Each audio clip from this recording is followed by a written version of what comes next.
नमस्ते दोस्तों और विद्यार्थियों। आज हमारा क्लास है क्लास 8 का भूगोल पाठ 8। फर्स्ट सेमेटिव में क्षेत्रीय भूगोल से एक पाठ आता है, वो है ये वाला पाठ यानी 8 लेसन। 8 लेसन में क्या है, भारत के पड़ोसी देश और उसके साथ संबंध, ये हमको पढ़ना है फर्स्ट सेमेटिव के लिए।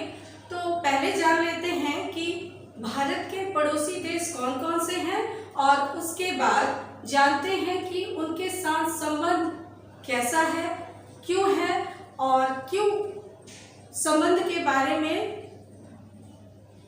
पढ़ाया जाता है या पढ़ते हैं।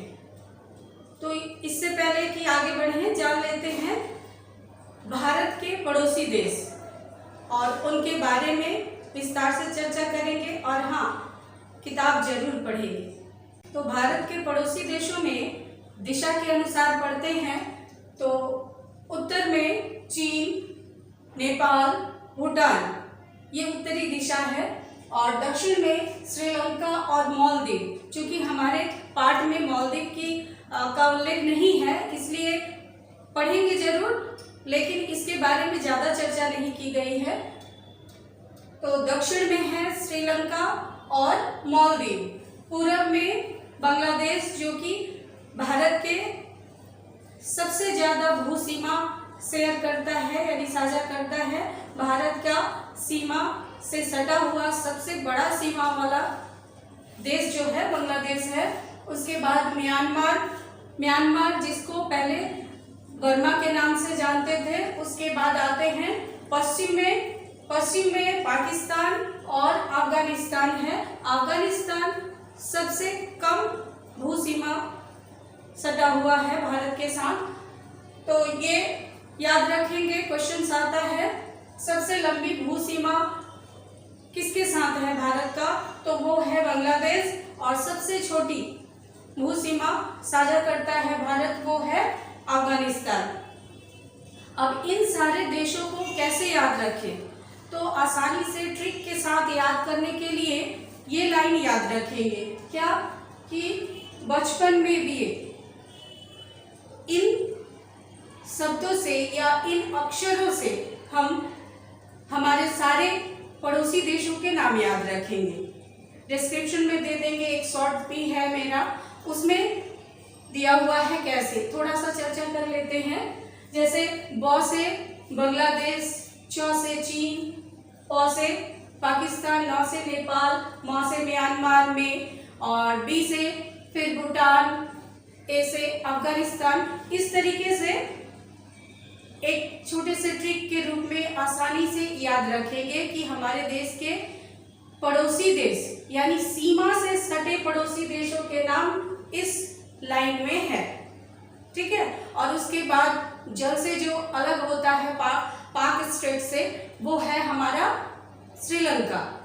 तो स्टेट, पाक स्टेट याद रखेंगे।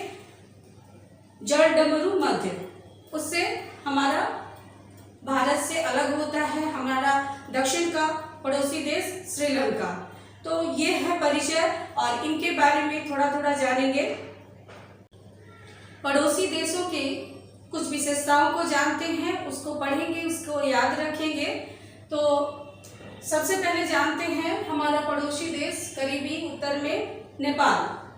तो नेपाल के बारे में जानते हैं। तो नेपाल में चूंकि ये पहाड़ी देश है और पर्वतों की संख्या ज़्यादा है और सबसे ऊंचा, विश्व का सबसे ऊंचा पर्वत श्रेणी का जो चोटी है, सबसे ऊंचा चोटी 8,848 मीटर की ऊंचाई वाले चोटी माउंट एवरेस्ट इसी देश में पाई जाती है। तो पर्वत, सबसे ऊंची पर्वत चोटी जो है माउंट एवरेस्ट याद रखेंगे 8,848 मीटर। और प्लेट टेक्टोनिक के कारण ये जो है ऊंचाई इसकी बढ़ती जा रही है। तो फिलहाल किताब में 8,848 मीटर ही है, तो बच्चे इसी को याद रखेंगे, ठीक है। उसके बाद यहाँ की प्रमुख नदी काली गंडक है। राजधानी काठमांडू। प्रमुख भाषा यहाँ की, चूंकि नेपाल है तो नेपाली भाषा। प्रमुख फसलें हैं धान, गेहूं, पाट। पाट यानी जूट। जूट की खेती होती है और इससे उद्योग भी इस पर आधारित है।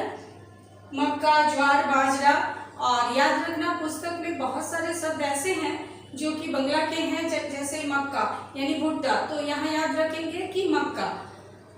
मुख्य उद्योग, अब वहाँ पे प्रमुख शिल्प दिया गया है तो उद्योग याद रखेंगे। तो उद्योग में चूंकि पहाड़ी देश है, जंगल है और पेड़ों की संख्या ज़्यादा है, तो यहाँ लकड़ी है उपलब्ध, इसलिए कागज उद्योग। कागज उद्योग, पाट उद्योग, सूती वस्त्र उद्योग, चीनी, चमड़ा उद्योग। वहाँ पे चर्म उद्योग लिखा हुआ है तो चमड़ा उद्योग।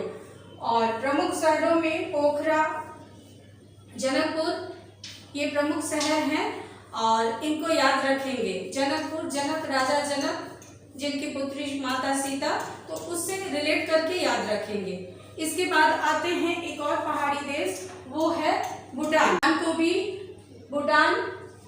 भूटान की सबसे ऊंची चोटी कुला कांगड़ी 7554 मीटर, इसको याद रखेंगे। उसके बाद प्रमुख नदी में है मानस और राजधानी जो है थिम्पू है। भाषा, प्रमुख भाषा जोंगथा।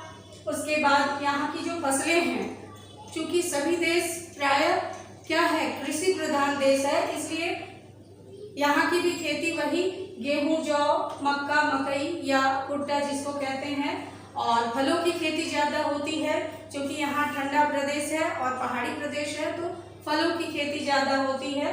तो सेब, संतरा इत्यादि बहुत सारे फल यहाँ पे उगाए जाते हैं और फलों पर आधारित उद्योग पनपे हैं। उद्योगों में सीमेंट, लकड़ी, जैम, जेली, चूंकि फल उत्पन्न होता है ज़्यादा, उसके बाद तो फल का व्यापार होता है। उसके बाद प्रमुख शहरों में फुंटोसोली, पारो और पुनाखा जैसे शहर हैं। और इसके अलावा याद रखेंगे, चूंकि पहाड़ी इलाका है तो यहाँ पे पर्वतारोही ज़्यादा आते हैं और पर्यटन शिल्प सबसे ज़्यादा उन्नत है और विकसित है, इस पे आधारित। एक प्रमुख बात है, याद रखेंगे, क्वेश्चन आता है यहाँ से कि भूटान को वज्रपात का देश कहा जाता है। क्यों कहा जाता है? क्योंकि यहाँ सबसे ज़्यादा बिजली कड़कती है, तो इसको याद रखेंगे। वज्रपात का देश किसको कहा जाता है? भूटान को। ठीक है। अब आते हैं बांग्लादेश में। तो बांग्लादेश की सर्वोच्च पर्वत चोटी है क्रियो कार्डांग, 1230 मीटर उसकी ऊंचाई है, तो इसे थोड़ा प्रैक्टिस करके याद रखेंगे। प्रमुख नदी में मेघना, राजधानी ढाका है, प्रमुख भाषा बांग्ला। प्रमुख फसलें, ये भी कृषि प्रधान देश है, तो धान, पाट यानी जूट, जिससे जूट मिल है, तो मक्का यानी भुट्टा, गेहूं, ज्वार, उसके बाद कपास जिससे सूती वस्त्र होता है, चाय, ईख इत्यादि। और प्रमुख उद्योगों में पाट उद्योग, यानी चूंकि पाट की खेती होती है इसलिए जूट उद्योग सबसे ज़्यादा पनपे हैं इस देश पे भी, और साथ ही साथ भारत में भी इसका इंपोर्ट किया जाता है जिससे जूट मिले हैं। उसके बाद कागज उद्योग, चीनी उद्योग, सीमेंट, और सबसे बड़ी बात है तांत शिल्प। कुटीर शिल्प में भी बड़े पैमाने पर तांत शिल्प का यहाँ पे सबसे ज़्यादा विकास हुआ है, यानी सूती वस्त्र मिलता है, साड़ियाँ बनाई जाती हैं, गमछे बनाए जाते हैं, वहाँ तांत शिल्प का सबसे ज़्यादा विकास हुआ है। तो ये सारे उद्योग बांग्लादेश के। और प्रमुख शहरों में चट्टग्राम, खुलना, राजशाही, उसके बाद श्रीहट और ढाका तो है ही राजधानी। तो ये, और इसमें याद रखेंगे बांग्लादेश जो है मलमल के कपड़ों के लिए, ये मलमल का कपड़ा मलमल के कपड़ों के लिए विश्व विख्यात है। और किस लिए, किन किन चीज़ों के लिए विश्व विख्यात है, जरा कमेंट करके हमें बताना। ठीक है। उसके बाद आते हैं एक और पड़ोसी देश, वो है म्यांमार, जिसे पहले बर्मा कहा जाता था, अब म्यांमार, इसको याद रखेंगे। म्यांमार यानी बर्मा का सबसे ऊंची चोटी जो जो है काकावोराजी 5881 मीटर। इसको जितने सारे सर्वोच्च चोटी हैं इनको इनके नाम के साथ हाइट यानी ऊंचाई भी याद रखेंगे। उसके बाद आते हैं प्रमुख नदी में, इरावती है इसकी प्रमुख नदी। उसके बाद राजधानी में नेपाईगढ़ जो है राजधानी है। और भाषा, यहाँ के लोग बर्मी भाषा का प्रयोग करते हैं सबसे ज़्यादा। फसलों में धान, मक्का, ज्वार, जौ और तंबाकू की खेती होती है। तेल बीज क्या है? यानी ऑयल सीड्स, तिलहन जिसको कहते हैं, जिससे खाद्य तेल जिसको खाया जाता है, यानी सरसों इत्यादि, तीसी और भी अन्य तेल बीज की खेती यहाँ पे होती है। उसके बाद चीनी, पाट और रेशम वस्त्र उद्योग यहाँ पे प्रमुख रूप से इन उद्योगों का विकास हुआ है। प्रमुख शहरों में प्रांगण, मांदालय और मोलमेन जैसे शहर प्रमुख हैं। और इसके अलावा भी वैल्यूएबल स्टोन्स यानी रत्न पाए जाते हैं। कौन कौन से रत्न विश्वविख्यात हैं, किस लिए, कौन सा शहर, ये पुस्तक में है। और इसका आंसर हमें बताना कमेंट में कि किस रत्न के लिए कौन सा शहर बर्मा का विश्वविख्यात है। तो किताब भी पढ़ेंगे और इनका आंसर भी लिखेंगे और खुद से छोटे छोटे क्वेश्चंस बनाएंगे। बीच में हम क्वेश्चन बोल रहे हैं, उन क्वेश्चंस को भी रखेंगे। आगे बढ़ते हैं। अब देख लेते हैं हमारा एक और दक्षिणी प्रांत में, यानी भारत के दक्षिण की तरफ कौन सा हमारा पड़ोसी देश है, वो है श्रीलंका। तो श्रीलंका के बारे में जानते हैं। चारों तरफ से ये पानी से यानी समुद्र से घिरा हुआ है और इसकी सर्वोच्च जो चोटी है वो है पेट्रोतालागाला, जो कि 2527 मीटर की ऊंचाई जिसकी है। और प्रमुख नदी महावली गंगा, याद रखेंगे, गंगा, महावली गंगा, भारत की गंगा और श्रीलंका की महावली गंगा। श्रीलंका की राजधानी श्री जयवर्धनपुरा कोट्रे। थोड़ा सा बड़ा है लेकिन इसको तोड़ कर याद करेंगे तो याद हो जाएगा। क्या है? श्री जयवर्धनपुरा कोट्रे। उसके बाद भाषा सिंहली, सिंह से याद रखेंगे, सिंहली भाषा है यहाँ की प्रमुख भाषा। और फसलों में धान, चाय, भुट्टा, तेल बीज, मसाले, तेल बीज अभी बताया, तिलहन, सरसों, राई इत्यादि। और उद्योग में चूंकि चाय पत्तों की खेती होती है इसलिए चाय बागान है, इसलिए चाय उद्योग, कागज, वस्त्र उद्योग और मसाले। यहाँ मसाले सबसे ज़्यादा पाए जाते हैं, विभिन्न प्रकार के मसाले। और चूंकि तटीय रेखा सबसे ज़्यादा है तो नारियल के वृक्ष सबसे ज़्यादा पाए जाते हैं और नारियल पर आधारित बहुत सारे उद्योग यहाँ पे पनपे हैं। उसके बाद प्रमुख शहरों में कोलंबो, जाफना, कैंडी, रत्नपुरा इत्यादि यहाँ के प्रमुख शहर हैं, दर्शनीय स्थल हैं जहाँ लोग पर्यटन के लिए विश्व से बहुत सारे देशों से लोग यहाँ घूमने के लिए आते हैं। तो याद रखेंगे। और इसके अलावा भी किन किन चीज़ों में श्रीलंका विश्व में प्रमुख स्थान रखता है, थोड़ा पढ़ना और हमें लिख के बताना। तो इससे जो क्वेश्चंस बनते हैं वो राजधानी, प्रमुख भाषा इत्यादि ये सारे याद रखोगे और क्वेश्चन, शॉर्ट क्वेश्चन जरूर बनाना। उसके बाद आते हैं पश्चिमी छोर पे पाकिस्तान।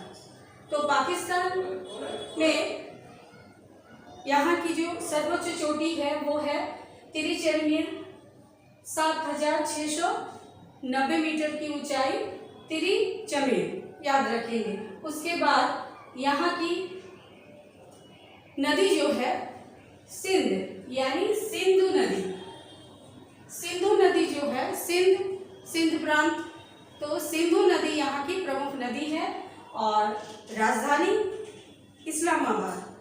उसके बाद प्रमुख भाषा के रूप में उर्दू। फसल धान, गेहूं, बाजरा, भुट्टा, तेल बीज इत्यादि, कपास, दालें विभिन्न प्रकार की। क्योंकि पश्चिम में है भारत के, यहाँ ज़्यादा वर्षा नहीं होती है और ना ही ज़्यादा कृषि योग्य भूमि है, फिर भी यहाँ पे कृषि होती है। क्यों होती है इसके बाद बताते हैं। और बताने से पहले ये एक बात याद रखेंगे कि इसे और देखें, और भारत के प्रमुख जितने सारे पड़ोसी देश हैं और उसके साथ कैसा संबंध, क्या संबंध है, उसके बारे में बताएंगे। तो आगे बढ़ते हैं। बस ये मेरा प्रयास है बच्चों तक पहुंचने का, और क्योंकि क्लासेस नहीं हो पा रही हैं, बहुत सारे बच्चों का क्लास छूट जाता है, बहुत सारे कारण होते हैं, इसलिए मैं उन तक पहुंच पाऊं और उन्हें जरा सा हीलिंग टच दे पाऊं, यही मेरा प्रयास है। इसलिए मेरे इस प्रयास को जरा सपोर्ट करें, लाइक करें, शेयर करें और उन बच्चों तक पहुंचाएं जिनको इस क्लास की ज़रूरत है। आगे बढ़ते हैं। तो पाकिस्तान का जो है मुख्य उद्योग जो है वो है सीमेंट, चीनी वस्त्र उद्योग और चर्म उद्योग यानी चमड़ा उद्योग। चूँकि पशुपालन काफ़ी ज़्यादा यहाँ होता है तो चमड़ा उद्योग है, और पशुपालन पर आधारित ऊन उद्योग, चूँकि भेड़ों का पालन होता है तो ऊन उद्योग। अब इन पशुओं को काटने और इसके अलावा हड्डियों से विभिन्न प्रकार के उद्योग बनते हैं, खाद्य उद्योग, तो एक के बाद एक इन सारी चीज़ों का उद्योग है। उसके बाद प्रमुख शहरों में आते हैं तो कराची, लाहौर, पेशावर और इस्लामाबाद तो है ही, तो ये सारे उद्योग और प्रमुख शहर हम लोग जाने हमारे पड़ोसी देशों के। अब जो है बात आती है, पाठ में लिखा ही गया है कि भारत के पड़ोसी देश और उनके साथ संबंध। तो पड़ोसी देशों को तो हम लोगों ने जान लिया, उनके बारे में भी जाना थोड़ा बहुत, लेकिन उनके साथ संबंध, क्यों संबंध के बारे में बात की जा रही है जानते हैं। तो हम जहाँ रहते हैं यानी हमारे घर के आसपास ही हम जिन लोगों के बीच रहते हैं, जिन पड़ोसियों के बीच रहते हैं, उनके साथ संबंध अच्छे बनाए रखते हैं। क्यों? क्योंकि लेन देन होता है, आपस में सुख दुख में काम आते हैं लोग, त्योहारों में या किसी भी प्रकार की विपत्ति में वे एक दूसरे का काम आते हैं। उसी प्रकार देश के साथ भी है। देश यानी हमारा भारत देश, तो भारत देश के साथ अगर पड़ोसी देशों के साथ संबंध अच्छा रहेगा तो कोई भी व्यापार का लेन देन होगा, यानी आयात निर्यात होगा। चैप्टर में है, वहाँ देख लेना किस देश के साथ कौन से चीज़ों का आदान प्रदान किया जाता है, यानी आयात निर्यात किया जाता है व्यापार में। वो जैसे कि हम देखते हैं किसी देश के साथ अगर अच्छे संबंध नहीं है, जैसे पाकिस्तान या फिलहाल बांग्लादेश, तो क्या होता है, युद्ध की स्थिति बनी रहती है। और युद्ध होता है, एक देश दूसरे देश को अगर किसी प्रकार से हानि पहुंचाता है तो किसी एक देश की नहीं होती है। अगर हम किसी देश में बम फेंकेंगे, आक्रमण करेंगे, तो वो देश भी तो छोड़ेगा नहीं, वो भी हमारी क्षति करेगा। इससे क्या होता है, दोनों देश की हानि होती है। अगर अच्छे संबंध रहे तो अगर हमारे देश में किसी चीज़ की कमी है तो वहाँ से हम मंगा लेते हैं, या पड़ोसी देश में अगर किसी चीज़, कोई सामान या कोई भी चीज़ किसी भी विपत्ति में, भूकंप आए, सुनामी आए या बाढ़ आए, तो क्या करते हैं, उस देश को हम हेल्प करते हैं, हर चीज़ से मदद करते हैं। जैसे बांग्लादेश से जूट की खेती ज़्यादा होती है, तो लगभग 80 से 85% जूट की आयात की जाती है हमारे देश में, जिससे जूट मिलें चलती हैं अच्छे से। और फिलहाल जो है जूट मिलों की हालत कैसी है जानते हो। उसके बाद केवल पड़ोसी देश के साथ ही संबंध अच्छे नहीं होने चाहिए, विश्व में किसी भी देश के साथ अगर संबंध अच्छे ना हो, दूसरे देशों के साथ भी, जैसा कि अभी वर्तमान में देख रहे हैं ईरान और इजराइल में युद्ध चल रहा है, तो उसका असर हमारे देश पर भी है, बहुत सारे देशों पर भी है। कैसे? जैसे हॉर्मुज प्रणाली, किसी दिन बताएंगे हॉर्मुज प्रणाली के बारे में। उस रास्ते से, यानी उस पानी के रास्ते से ईरान से बहुत सारा लिक्विड गैस यानी एलपीजी आता है, बहुत सारा पेट्रोल आता है, डीजल आता है, जिससे कि क्या होता है, गाड़ियां चलती हैं और बसेस चलती हैं, ट्रेन चलता है, प्लेन चलता है। तो वो अगर आना बंद हो जा रहा है तो क्या होगा, सारी चीज़ें ठप। एक तरफ ईरान कह रहा है कि मैं तेल नहीं दूंगा, दूसरी तरफ इजराइल और इजराइल के साथ जो भी मित्र राष्ट्र हैं वो क्या कर रहे हैं, हॉर्मुज प्रणाली को बंद कर देंगे, तुम्हारा तेल जाने नहीं देंगे विश्व बाजार में, तो तुम्हारी आर्थिक क्षति होगी।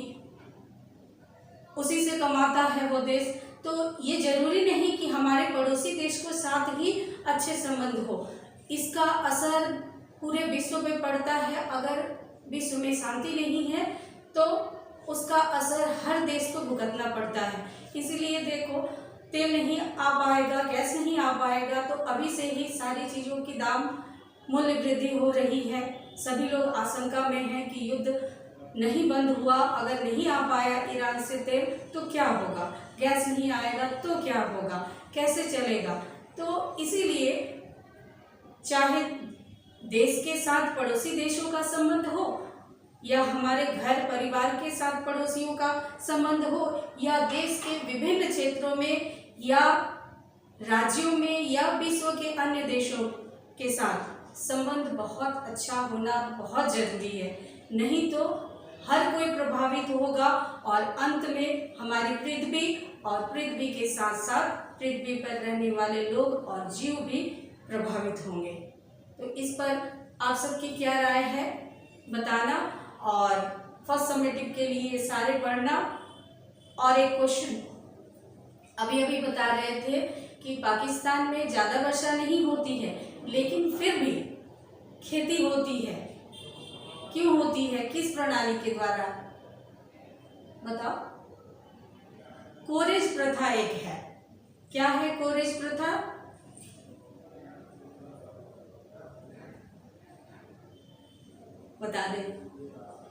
बताते हैं। कोरेज प्रथा वो प्रथा है जिसके माध्यम से सिंधु नदी या अन्य नदियों से नहरों को काटकर जो पानी ले जाया जाता है, तो ऊपर से नहीं लेकर जाया जाता है, सूख जाएगा, बालू मिट्टी है, ज़्यादा रेतीली मिट्टी है, रेगिस्तानी इलाका है, तो क्या किया जाता है, उस पानी को सुरंग के माध्यम से खेतों तक पहुंचाया जाता है।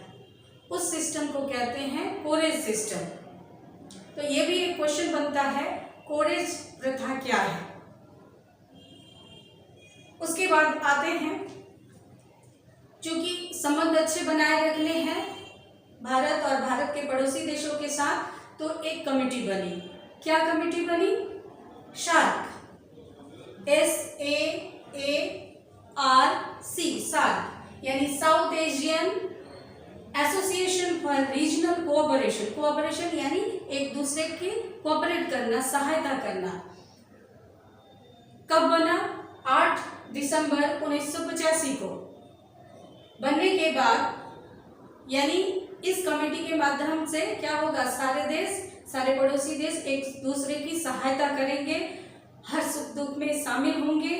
किसी भी प्रकार का प्राकृतिक विपत्ति आती है तो एक दूसरे की सहायता करेंगे। एक दूसरे की सहायता करेंगे मतलब एक दूसरे के नागरिकों के लिए उन सारी चीज़ों की आयात निर्यात करेंगे जो कि जनता को जरूरत है। तो कौन कौन थे ये साथ में? भारत, नेपाल, भूटान, श्रीलंका, पाकिस्तान और मालदीव, चीन नहीं। 2007 में अफगानिस्तान शामिल हुआ। तो ये सारे देश अभी वर्तमान में सार्क में शामिल हैं और समय समय पर मीटिंग होती है, किस देश को क्या किस चीज़ की ज़रूरत है, कैसे हेल्प करना है, कैसे एक दूसरे को विकसित करना है, इन सारी चीज़ों पर चर्चा होती है। तो आज यहीं तक हमारा ये क्लास, और याद रखना परीक्षा जब भी हो पढ़ते रहो, क्वेश्चंस इनसे बनाकर याद करते रहो, और जो सिलेबस में है उसी से प्रश्न आते हैं और अलग से क्वेश्चंस नहीं आता है, इसलिए पढ़ते रहो। और जो नए हैं हमारे चैनल पर, तो बस एक ही रिक्वेस्ट है, हमें उन बच्चों तक पहुंचाइए, सब्सक्राइब करके, लाइक करके, शेयर करके। शेयर तो कर ही दिए होंगे। Thank you.